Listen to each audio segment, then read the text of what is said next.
later, a lot of creative people had mindless jobs. Michelangelo worked in a marble quarry. Herman Melville was a customs agent. Albert Einstein worked for the patent office.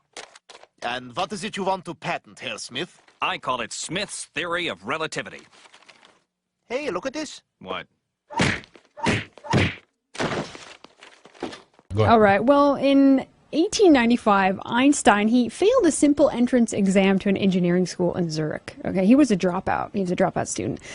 He was cruel to his first wife. He beat her. He cheated on her. Then he married his cousin, who he cheated on constantly. He estranged from his sons. He left them with no money, although he had it. He was a Marxist who hated McCarthy for hunting commies. In fact, he was mentioned by Stalin Soviets as a close friend. This TV show says, oh, he was just an internationalist. No, he was a commie. He says he was a pacifist, but he wanted war with Germany. He actually wanted to genocide Germans. There was a quote where he said, the Germans can be killed or constrained after the war, but they cannot be re-educated to a democratic way of thinking and acting. It is hoped that by war's end, they will largely have been killed off. Albert Einstein said this. At Lincoln University, California, Einstein gave a speech in which he called racism a disease of white people and added, I do not intend to be quiet about it. But he was vehemently anti-nationalist and anti-white, but very, very pro-Jewish. In fact, he was offered a presidency of Israel.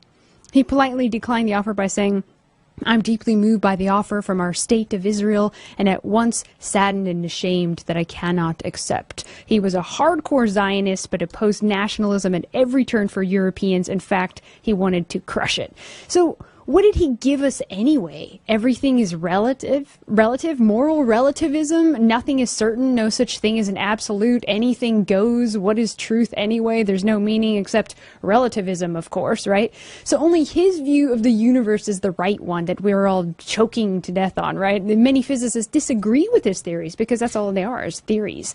Well, how has he even gotten this big in the first place? Well, it's a fact that his work was not only twisted, unscientific ideas, but that it was science that was plagiarized. I know Red Ice did a show on this, a great show on this, covering this in detail.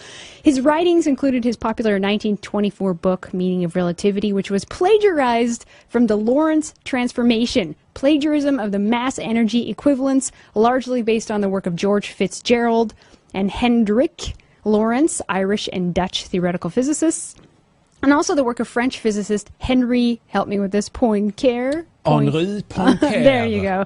He developed Henri Poincaré. There you go. He developed a theory of relativity years before Einstein. And it gets worse. Plagiarism of Paul Gerber's groundbreaking work on the speed of gravity. Okay, this was a German guy. And the idea that the speed of light was a constant and was independent of the motion of its source was not Einstein's at all, but was proposed by the Scottish scientist James Maxwell in 1878. Also,